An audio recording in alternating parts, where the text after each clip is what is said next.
Ladies and gentlemen, boys and girls from wherever in the world that you are listening to this, welcome. If you're new here, this is a video game podcast where we just talk about anything to do with video games. And if you're a regular, welcome back. Let's get into it.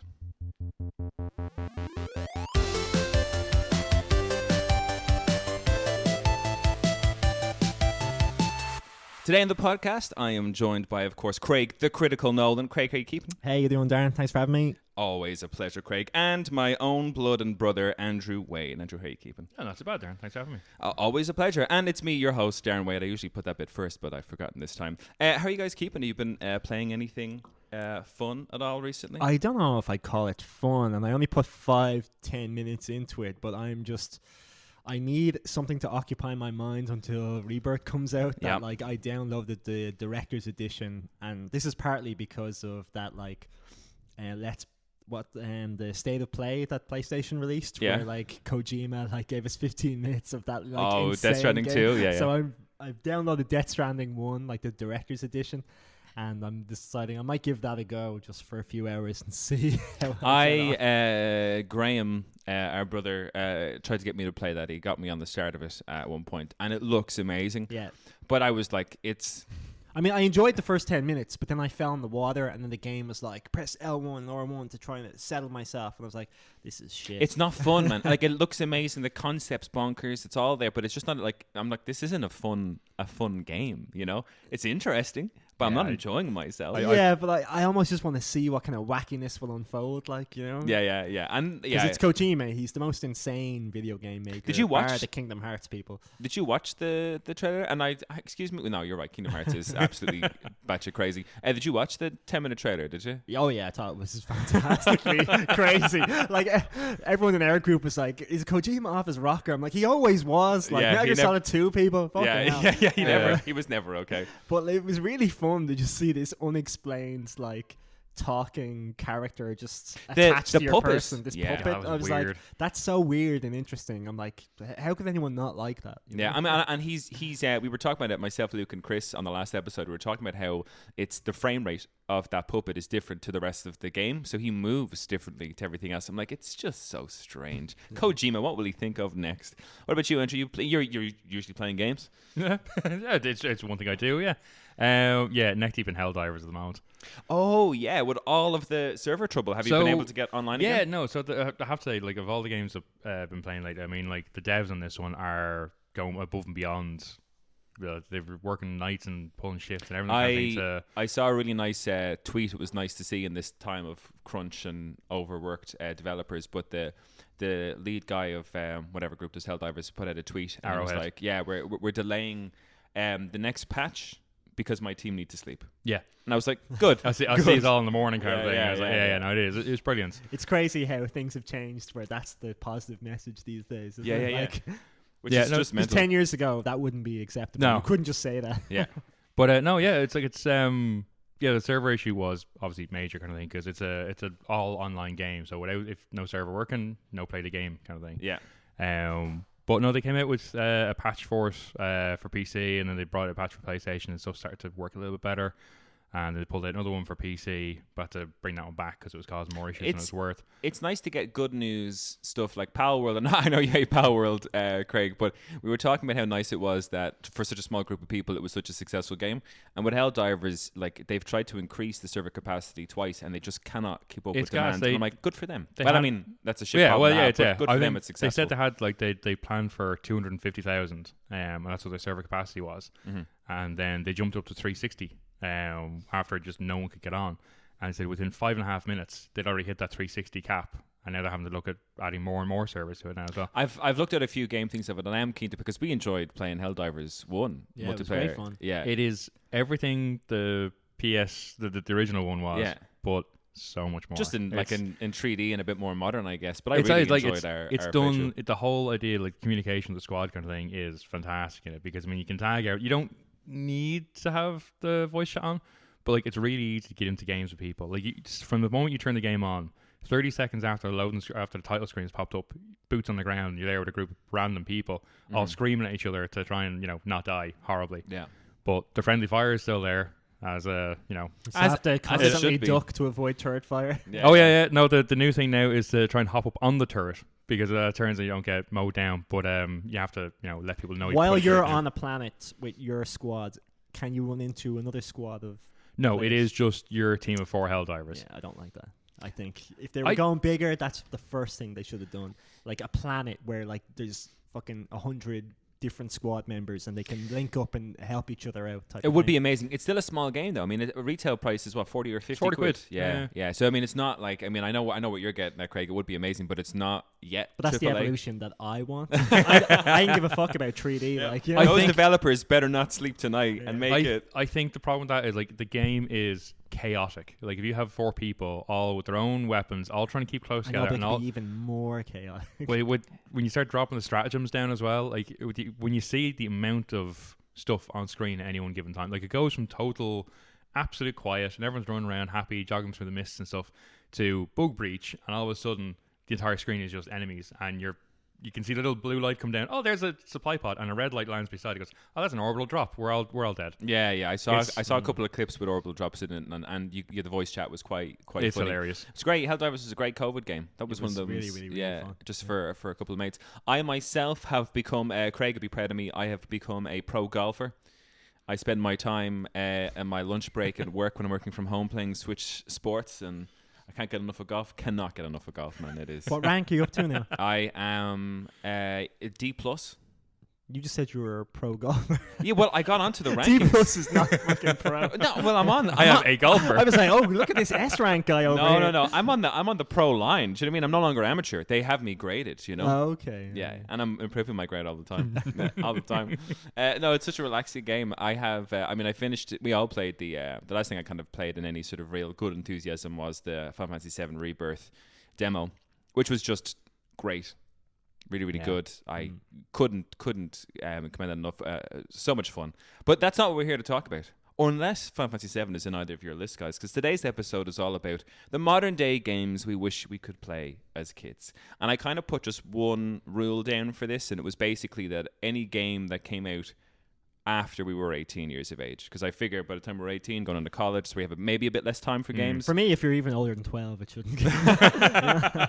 Like that's when we were at our most innocent and loving games. Yeah. I mean, like, granted, when Final Fantasy Remake, the first one came out, I think I had that childlike wonder again, but rarely do I get that. Yes. You know? Yeah. Between like the ages of 10, 11, 12, it was there for every game. You know? So I guess, that is the the rule is that once any game that came out post our 18th birthday is in consideration for a game that we wish we could have had that game as it is today when we were really, really young in terms of something that we would use really something enjoyed. that came out when you were 17, don't you? That's why you put down this stupid rule. Use some bullshit game on your list. I don't. I can promise. I know you do. I can promise you I have no bullshit games on my list. I've got 2 very decent ones, I think. Shall I kick us off then? Yeah, go on. Yeah, go for it. I'll go for my kind of one which would be nice, but isn't the dream game I wish came out before I was 18. And my first one is, I bring this up a lot on the podcast, as it is in my top games of all time. Red Dead Redemption 2. Ooh, good choice. And purely the reason I say this is for exploration. Red Dead Redemption 2. What? That only came out a couple of years ago. Yeah, came out after I was 18. Right. It's game. I think I mistook the rules in my head there a little bit. So have you got some bullshit games that you're trying to tell me, Craig, now? No. They all make perfect sense now. I was so hyped up to get angry at you. I was like, oh my God, he did it. That's now the that I bullshit think game. about it, no, you didn't. No, I did. No, modern game. And the reason I say this, I think I brought it up before. We were talking about old games, and is the first memory I have of was playing Jet Force Gemini. When our friend Kieran used to bring the Nintendo 64, Andrew, and he'd leave it with us for a while. And there was days where you and Graham would have gone out to your mate's house, whatever else, and I was there, and I would stick 4 controllers in, do a 4-player multiplayer so I could pick the multiplayer levels and explore every nook and cranny of this level. But there is no 4-player in Jet Force Gemini. There's the old N64 one. It's 4-player. Yeah. There's only 3 characters in Jet Force Gemini, so there's only 3-player max. The dog. Is dog, one. yeah. There's the guy, the girl, and the dog. Oh, maybe it's a 3-player game. Maybe it was multiplayer at least, because I remember we all played. But there were only 3. Okay, 3 players. God, this guy, which is very odd. I know my Nintendo. Don't get by him. I know my Nintendo. Can't get anything by him. But I love the exploration side of things, where I would just try the multiplayer maps, which were just square rooms with not a whole lot to do. But I was at an age where I was like, give me 100% of this game. Let me explore every little bit of this game. And Red Dead Redemption 2, I think, as open world games go, is probably the most alive world I've ever experienced. Even games since, you know, Horizon Forbidden West, great game. What kind of stuff going on around the world, but nothing to the extent of Red Dead Redemption 2. And in that game, there was so much stuff in that world that if you just played the main story and went through the main story, there's so much you'd never experience. And I would just love, you know, 12, 13-year-old Darren, who had all the fucking time in the world to like hunt everything, capture every bird, collect every feather, experience every single, like the ghost train, the UFO, the devil in the cave, all of these things that I have, since I stopped playing Red Dead Redemption 2, come across on, you know, forums or on Reddit and things. People, I discovered this. And I was like, man, I just never had the time to explore that world. And it's so alive. Like all the things that would have happened to you when you're out and about, getting mugged, getting whatever, people attacking you. And the legendary monster, or the legendary animals that you could hunt. And just the journal that had, like, to get a platinum on that game is ridiculous. I'm not saying I would have ever gotten a platinum, because one of the platinums is to survive like 15 bear attacks in a row or something stupid. But the journal, to get 100% in the journal is it's a collectathon. And I think 13-year-old me seeing that world and those graphics, and I was a big fan of Westerns at the time. Oh, yeah. I would have had the hours, and I put enough hours into it now as an adult, the hours I would have sunk into that game as a kid. Do you think you could have platinumed it? Do you think your 12-year-old version, the 12-year-old version of yourself, would be smart enough to understand all the complexities of the dialogue and all the hints and things like that? I think so. And well, see, that's the thing as well, because I wouldn't necessarily have had, I guess not have the internet, maybe, I suppose. So some of the things would have been pretty tough. But the idea of having to survive 15 bear attacks in a row, the modern day me is like, what a waste of my time. The 12 or 13-year-old me is like, challenge accepted. You know, I can survive 15 bear attacks. And it would have been a thing that I would have tried over and over again. You know, late coming down for dinner, mom's calling me loads, but no, mom, I got to survive 15 bear attacks in a row. I ain't coming down for summer holidays were. I'm on the 11th attack. I need to be here for this. But it was, and I think as a young kid, I was big into, not as big into narrative stuff, narratively driven stuff as I am now, but that story, which is a redemption story, like a true, more so even than John Morrison's, it's a true redemption story. I think I would have, as a kid, just been like, this is the greatest Western anything ever to have ever existed, and I would have gone mad for it. But yeah, Red Dead Redemption 2 for sure would be in my list. And gameplay-wise, it's not up to a whole lot now, but in terms of the shooting and stuff in it, but like my simple 12-year-old mind could have played that for and never gotten bored of the shooting. So Red Dead Redemption 2 is on my list for sure. Very good. Yeah, nice little. I could never put that on my list, because 12-year-old Craig would have been way too stupid to possibly complete that. Like, you know, like even when the characters are talking, I'd have to get my dad in and be like, what are they talking about? Like, I don't get this. You know? That's true. I mean, it is quite it's adult themes for sure.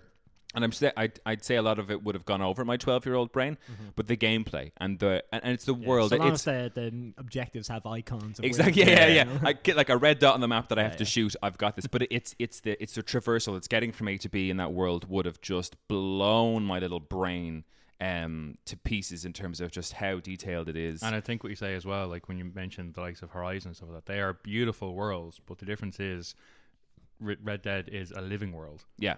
The most lived in world. No matter where you go, there's always, there may not be people living in a swamp kind of thing, but I mean, there's so much to explore and come across, and there's always life everywhere. People need help. There's like things to hunt, you know, pelts to get. It's just non-stop. There's never.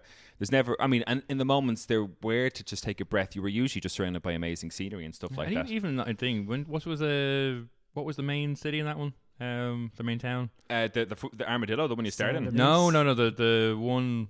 At the Blackwater. Yes, like that. You walk around there. I mean, there's people everywhere. There's like the whole thing feels like an actual Western. That's another thing in terms of part of the game. Watching the old Westerns, the saloon fights, and I love how the set of Red Dead Redemption 2 starts off with you fighting a dude in a saloon, and it's the whole almost like draw your gun out on the, you know, all the saloons and shops and stalls are either side of you on a straight road, and it's like a duel with this guy, and you have to pull all that kind of stuff. Would have just been like, this is the perfect Western game, and ever. Then you accidentally shoot Herbert Moon.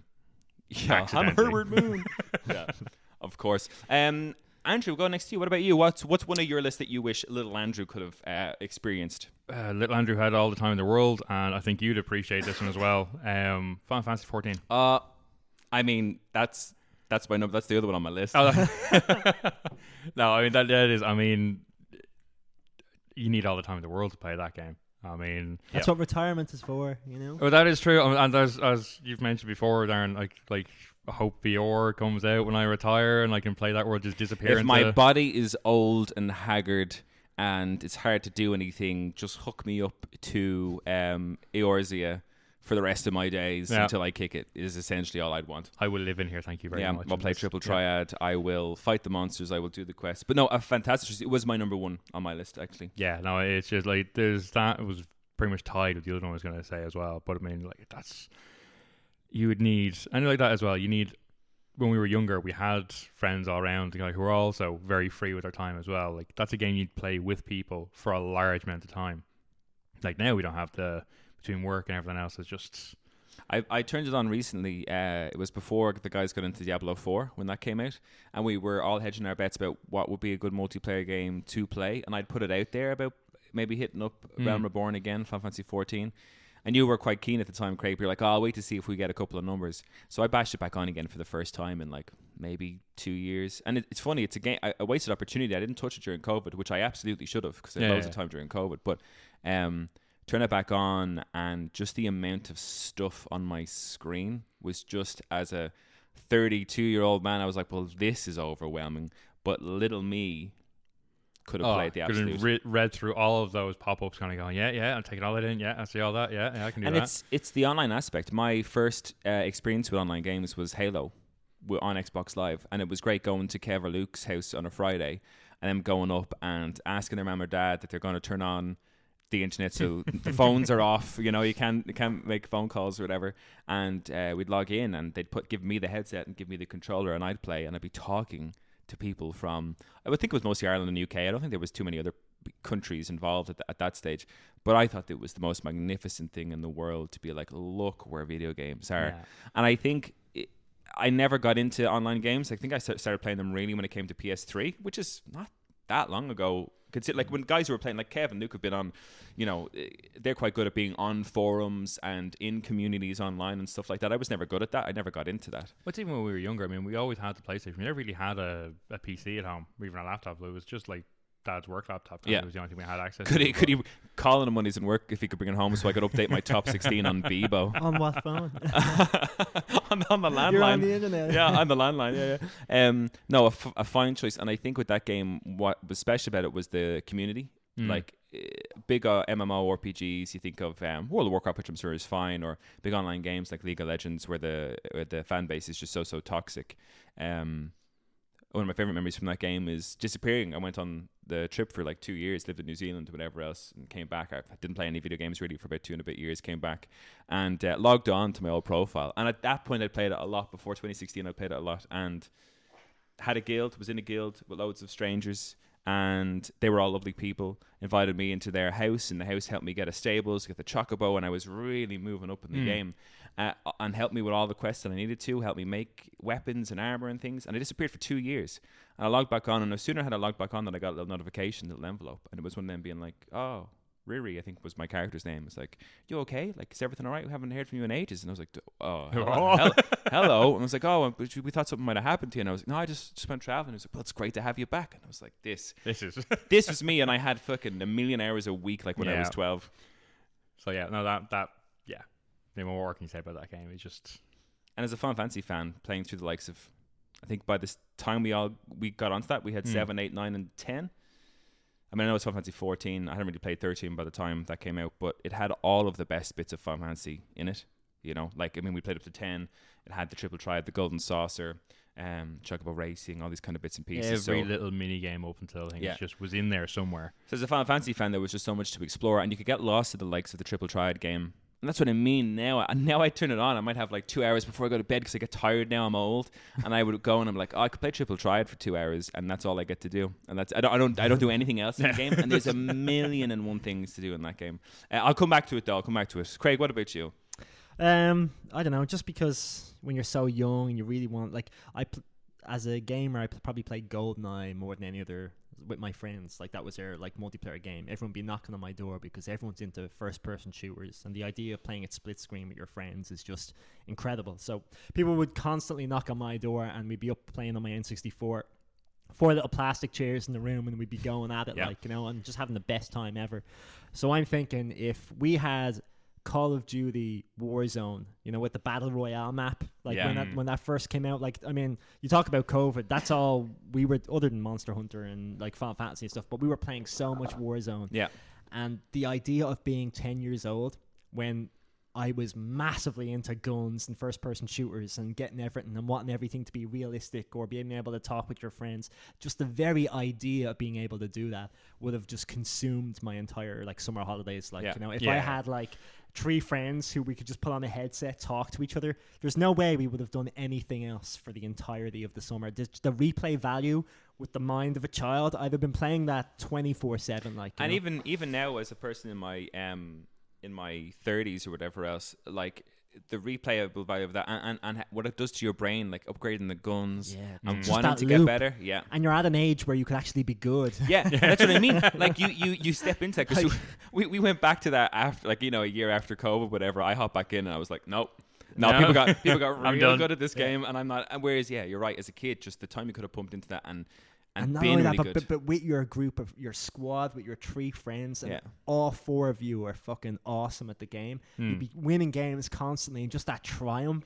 You know, just like we beat people in America, we beat people in Canada. Just be able to say those type of things, like in the schoolyard, like on Monday, just like, oh my God, we destroyed them. Yeah. Teachers trying to talk to us somewhere, just fucking coming up with like crazy theories of like how we could like get within the circle faster and stuff like that. Like just that concept, especially like that movie Battle Royale, which is another movie I loved. But if I had seen that movie, then I'd have immediately wanted a version, a video game. This is the ultimate version, way better than even that movie. Like, you know, this is the absolute shit. Like, you know, it's a real city with so many different locations, guns, everything. And I'm just like, man, I can't appreciate this being in my 30s. But if I was 10 years old, 11 years old, that would be the greatest thing, experience of my entire life. Yeah, you know? and it, like that, to be... those games are so much fun when you're... I mean, I've won a handful. In the time that we spent playing Warzone, I probably could count it on 2 hands, the amount of times I actually won. Whereas if you were a kid and you were bossing it, and like it's me and it's Luke and it's Kev and it's you, the same guys every night after school, they finish your homework, or like you said, every night during the summer holidays, and you're hopping on and just be absolutely destroying the competition, like getting really good. Each just having, like, you know, I know for a fact that Kev would have been the sniper, you know, and he would have been taking positions up on rooftops and us, you know, all the proper little army talk about getting around levels, and it would have been immense. Yeah. It would have been so immense. All we'd be doing is yelling, "Your mom's bitch!" like all that stuff we hate about the game. Like that's all we. What have we become? Brain capacity to say. Like it's like, who's this like loser on the other end? Well, this guy's such a terrible player. Like, oh yeah, absolutely. But having a great time doing it, like, you know, egging each other on to just insult other people. And that's another thing. Don't as well. do that, but it would be great. Yeah. And like that's the thing as well. The what you call it when you're close by? Oh, voice proximity chat. That as a concept would have blown my mind as a kid to say, you mean when I get close to a player in the game, I can hear what they're saying on their microphone? That is outrageous. Like, that kind of stuff would have blown my mind. I didn't even experience that in Call of Duty. It was always, we were just in the voice chat.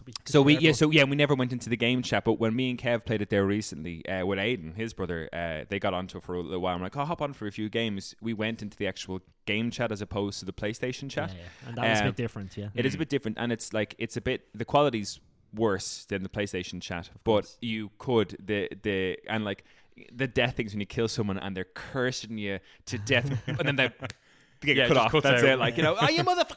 You know, they're gone. Like, you know, that kind of stuff was just so. You'd appreciate that as well as a kid too. Yeah, like, this guy was trying to give me shit. Yeah. Oh yeah, I wrecked him. Yeah. Call of Duty. I have like a list of kind of like ones that I would have thought, like, not the main ones, but like Call of Duty Modern Warfare. Was one of my first ones that I wrote down on paper to be like, as a kid with time on my hands, wanting to get good at a game. The battle royale system of last man standing is just us. It's unprecedentedly cool, you know, and it'll only get better and better until like we have these massive online tournaments where everyone's actually live in the same city at the same time. Yeah. None of this like, oh, you win 5 games, you win the tournaments. No, let's have everyone in the one game. Like, let's get that shit going. You know, I don't know if they've done that yet, but all the tournaments I've ever seen have not had that. And they had a couple of games like playing side by side or whatever. Yeah, not had everyone in the one. Oh man, it was great, and that's what I mean. It's games like that. Because I'd watch a movie of that. In fact, I just watched if someone just recorded any random footage, I would just watch the shit out of it. Like, There's- and you could switch team it with a button. Like, Yeah. that's fucking amazing. There's loads of content creators that I was watching, like Stillman 64 for a while was playing a lot of He content. introduced me to like PUBG, and I was like, "This is fucking incredible." Yeah, so him and like is it Dr. Disrespect, who is kind of hilarious in his own right, but watching them play it in tournaments, and that idea that like whoever was in charge of the stream would be switching between the teammates as they're rocking through a place, and I was like, God damn it, so. But like I'm never going to be at that level. I don't have the time to be at that we level. were 11-12 at Stone Mountain and Yeah. all those people. So obviously we have to take the fact that YouTube now exists too and streamers exist too somehow. But like, if we had all of that at our fingertips the way the modern day kids do now, like getting to watch streamers and writing down all the tips and shit like that, man, it would just be unlimited fun. It would never stop. And being that's what amazing. I mean. Like some man would come up and he posted videos. This is when I was into it during COVID and we were playing it. He'd post up videos of like, check out this gun and I have these attachments to it and it really limits my recoil and all type of stuff. And I was sitting there being like, I wish I had the energy for this. I really wish I had the energy for this to like go out, level up that gun, put those attachments on it and go out and wreck people. And I would have had nothing but energy for it at 12 years of age, 13 years of age, you know? Yeah. Oh, summertime. So good. Yeah. Oh, Andrew, what else you got on your Final Fantasy 14 was a good one. What's your other one? Is this your top one that you wish you had? This is my top one, and it'll come as no surprise to absolutely anybody. Can I have a guess? Yeah. Ark?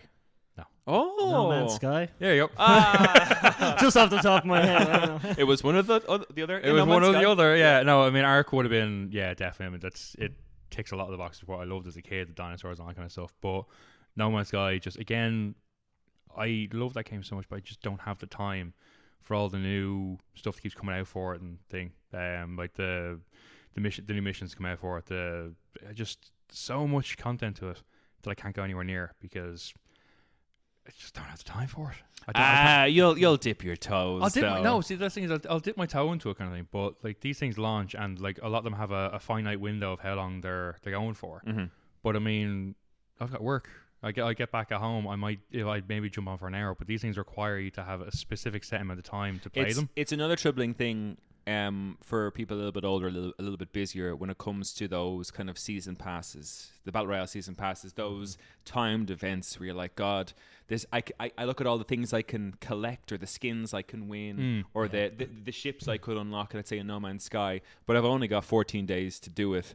And I look at my calendar, oh crap, I've got a wedding, I've got blah, blah, blah, I've got kids to look after, I'm doing overtime on my job. Whereas 15-year-old kids at the summertime being like, well, time to crack open We that could do it season within a pass. week. Yeah. But I I remember like even when I did think the expeditions where you could get the Normandy, the ship from Mass Effect. And I remember doing that and go, oh yeah, no, do that. That was great. And then they're on for 6 weeks. And I remember I went away for 2 weeks to Galway while it was on. And it was, that's fine. That's great time. When I got back and kind of checked it in. To 3 weeks left. I'm like, yeah, no worries. And then I ended up getting really sick and couldn't, like, I was migrained and everyone couldn't go anywhere near it. And then forgot about it and jumped back on with maybe about a week left on it. I was like, oh, I need this ship. I really have to get it. So I grinded the absolute hell out of that. But I mean, it wasn't enjoyable.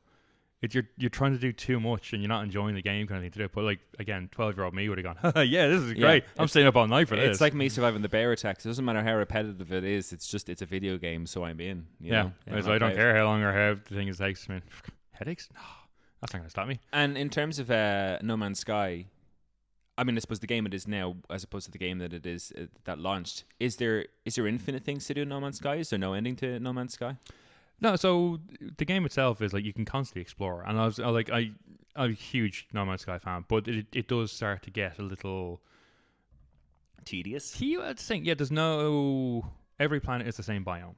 So you go to an ice planet, it's just ice. You go to a fire planet, it's just fire. Like there's no. You can't traverse on a single planet a couple of different environments. No, you could literally map out the entire planet. So Earth is still the most awesome planet in the galaxy.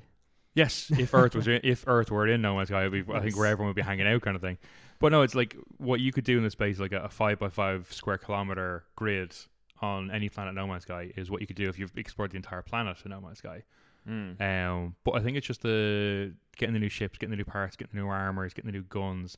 You can search for all that stuff and spend an eternity looking for all this kind of stuff. And every time you find a cool ship, like you go into the Reddit and there's like the exchange and stuff where they show you all different cool ship parts they found. And every ship, because they're all procedurally generated, they're all slightly different, and they all add bits. Oh, I've got the perfect ship. It's everything I want. Oh, but that one comes in red. And it's the exact same ship. It's just different colors. So you can spend hours and days and months and just looking for all the stuff you want. And even then, when you get it all, a new expedition comes out. It's like, here we go again. Here we go again, guys. My 12-year-old brain can handle that. What about you, Craig? If you got, I mean, there's infinite games to pick from, but I'm just using these prime examples. And I think Call of Duty in that kind of battle royale scenario would be like the ultimate. I don't think anything could ever top that from my childhood. Interesting. But as well, when you discover a game and your friends don't know about it yet, and you get to show off what a game can do, or especially in the multiplayer scenario where they're arriving as fresh players, and you're like, "Come over here, follow me. Look what you can do," and they're like, "What?" Do you know, like that kind of experience? Yeah. Like, Andy will know this because Andy's usually like balls deep in the game long before we ever discover it.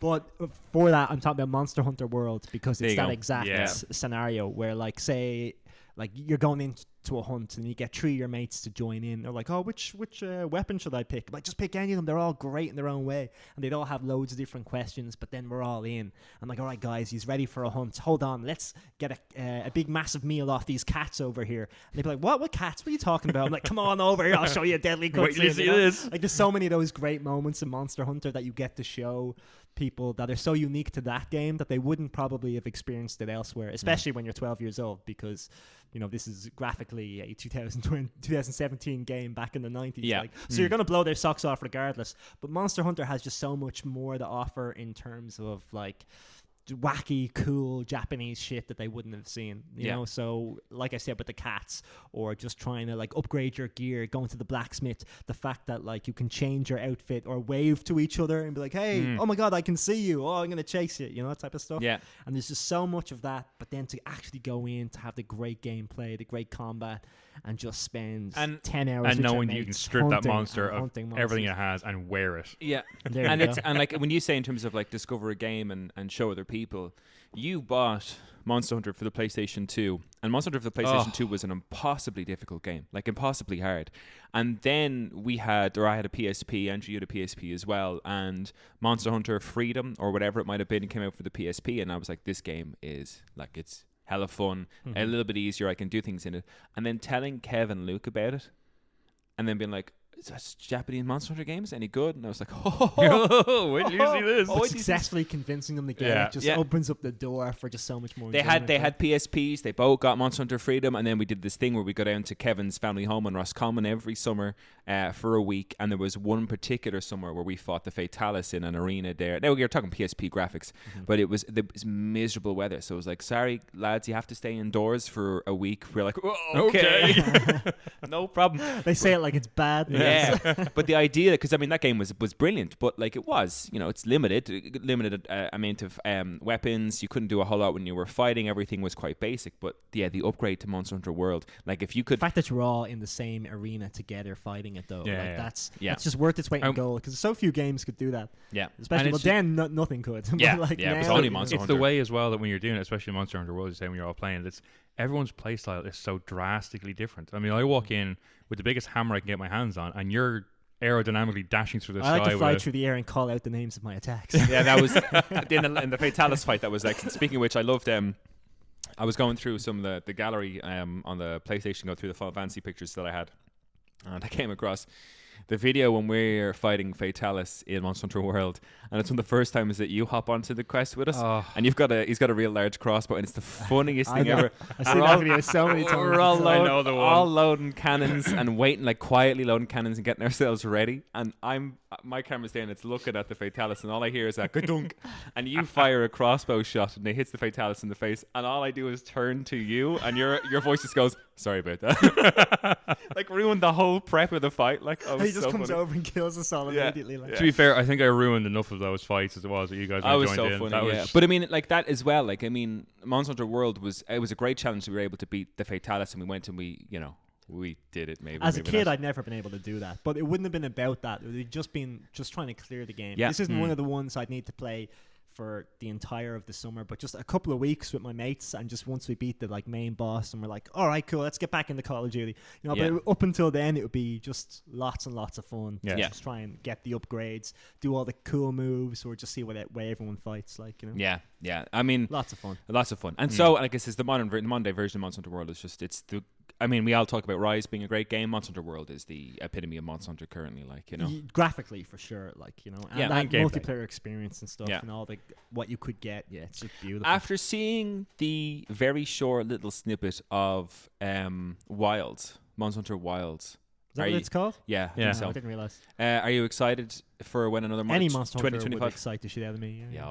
I definitely getting it. Looking at it, it seems to be the perfect blend of what Rise and what World were doing. Did it show much? I thought it was just it was a very quick thing, desert, but it showed a mount and it showed you flying, so it already showed, hey, you can get around this level quicker, and there's a little bit of verticality to it, but it still had that kind of the Monster Hunter World, you know, big moments, aesthetic. Yeah. I want my wire bug, you know, I really do. Yeah, it was amazing, and that's another thing as well. Like, I through playing Monster Hunter World with you guys during COVID, like that was when I had the most amount of time since my childhood to play video games. And even then, there wasn't enough hours in the day for me to, you know, expertly try and figure out how to use any other weapon. I went through the game playing with a certain weapon and was too scared about the time it would take me to master anything else, because we were up at like the high level monsters, and I was like, I haven't got time for messing around. But as you said, as a 12-year-old kid, it's like, oh, my mate's down around this evening, so I'm just going to play the game by myself for a little while and practice with this new thing. And that's all I would have done. I would have had all the hours if like the lads weren't on that night or went around, or I was sick from school. It's like, oh, I'm going to master the sword and shield. The lads are going to be so jealous when I see me play again. Like, that kind of stuff would have been amazing. I suppose. I mean, we've already. You can talk more about Final Fantasy 14. Yeah, no complaints. One of the things that I did want to say about it in terms, because it is my number one, and it's my number one purely because there is so much content in that game that even now, I don't play it. I know I won't play it. It's one of those things I'd love to play in my retirement, you know, when I'm old and feeble or whatever.